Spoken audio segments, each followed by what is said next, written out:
Un saludo para todos los que nos están sintonizando en este momento.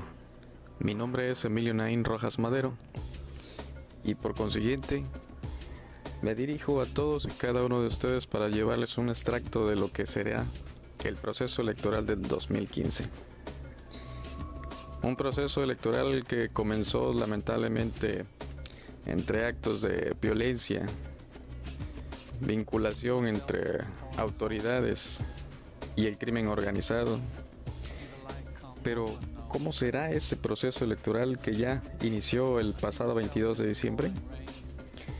Algunos analistas plantean que el proceso electoral que ya tenemos aquí en puerta será uno de los más sangrientos en la historia postrevolucionaria del México de 1910, llegando probablemente a terribles crímenes políticos como el de Luis Donaldo Colosio, pero ahora rumbo a la presidencia del 2018. Y es que el cinismo político y la impunidad en México hoy en día está en su máximo esplendor.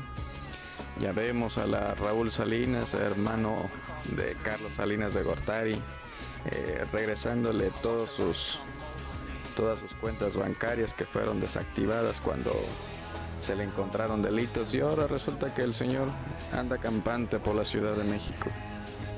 Es buena persona. Por lo que en un país como México, con esa impunidad, ya se pueden vislumbrar dos escenarios muy distintos. Algunos analistas piensan que sí. Desde otro punto de vista, puede haber una convergencia entre ambos escenarios. Así, en el primer escenario, a manera de una simple suposición, es que en los meses posteriores, el movimiento de acción global por el caso Ayotzinapa y la inseguridad comenzará a debilitarse. Algo que lamentablemente para la clase política es un sueño demasiado hermoso, ya que durante la visita de Enrique Peña Nieto a Estados Unidos en la Casa Blanca, los visitantes, los radicados, así como los propios estadounidenses en la Casa Blanca se manifestaron en contra del primer mandatario mexicano por su presencia, exigiéndole la aparición de los 43 y culpándolo de la desaparición de los 43 normalistas en la normal rural de Ayotzinapa. Así también hubo carteles donde se expresaba y se podía leer: fuera el narcogobierno. Lo sorprendente de todo ello fue ver a estadounidenses más preocupados que los propios mexicanos, que tendríamos que tener como acto moral estar exigiendo justicia. Y justicia, cuando me refiero a justicia, no solamente es por el caso de los 43 normalistas, sino justicia y seguridad.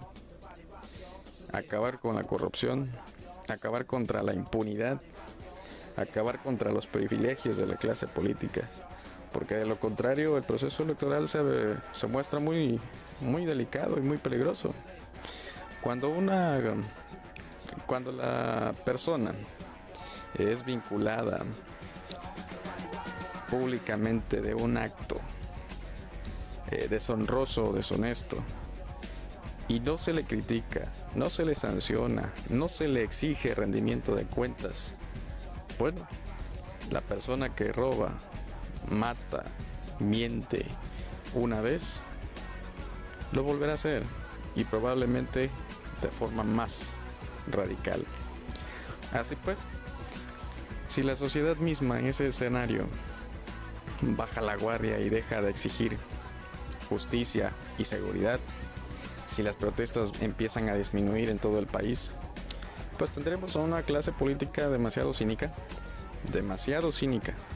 Así que, a sabiendas de que tiene un pueblo mexicano sumiso, callado, silencioso, pues va a haber una oleada de asesinatos y actos delictivos, porque pues al final de cuentas la clase política va a decir: en México no pasa nada, todo queda en el mero silencio. Así, los candidatos van a empezar a hacerse cochupos, fraudes y una serie de actividades retrógradas, hasta el grado de utilizar las armas, ¿sí?, para matar a un candidato a otro, de forma indirecta, echándole la culpa al crimen organizado, como siempre, utilizando esa escalafaldra, esa máscara, para cometer sus actos criminales. Y no solo él, sino también nuestros gobernantes se han servido de ello para hacer este tipo de actos. Asimismo, la palabra crimen organizado va a ser utilizada también por el propio gobierno para quitarse del camino a posibles candidatos de partidos opositores como el PAN, el PRD y los demás, que pudieran probablemente tener oportunidades de ganar. Así, muchos de los candidatos o precandidatos y quienes ya pidieron permiso para contender en el 2015 por algún otro cargo público, pues lamentablemente van a ser víctimas de esta cacería de brujas político-electoral. Y no solamente van a suceder este tipo de actividades. Lo malo es que entre esas balaceras entre políticos, pues lamentablemente también va a haber efecto colateral. Va a haber civiles en plenos actos de campaña que podrían llegar a ser alcanzados por las balas. Una bala que estaba destinada para un político, sí, pero pues lamentablemente también podría pasarle algo a los civiles. El otro factor que se ha presentado mucho en estas actividades electorales desde hace 5 procesos electorales atrás, válgaseme la redundancia de las palabras, México ha sido en varias ocasiones sitiado por soldados y policías federales, así como estatales y municipales, que por órdenes de sus superiores tienen que trabajar en conjunto con sicarios, hombres armados y con charolas firmadas y autorizadas por la propia FEPADE. ¿Para qué? Para intimidar y orientar el voto hacia algún candidato determinado. Así, a este tipo de actos se le puede conocer como terrorismo electoral. ¿De dónde procede este problema, más que nada? ¿Cómo surge este problema? ¿Cuál es el problema que realmente está generando esta lucha interna y pública, tal vez también, por no decirlo así, entre los políticos? Pues bien, hay que recordar que tenemos un código electoral. Lamentablemente el código electoral está muy desfasado de la realidad.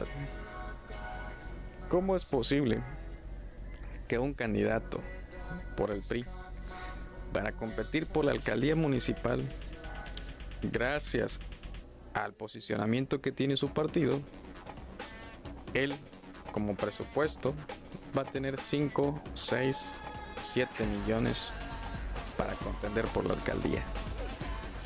Y un candidato por un partido pequeño simplemente se le van a facilitar 47,700 pesos.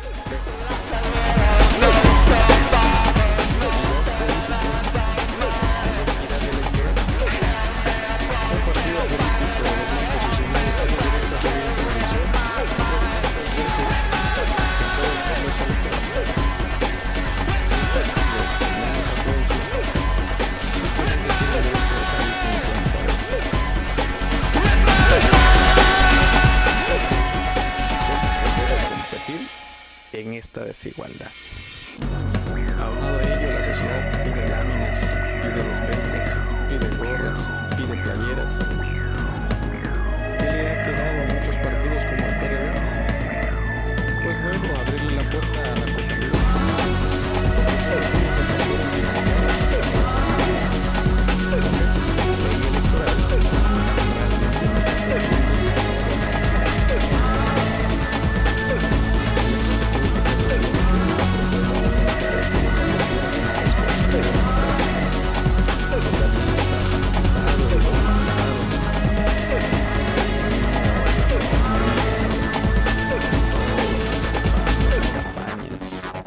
sí la prostitución electoral, y que por esa razón elige a sus candidatos, por esos pequeños efectos que tiene.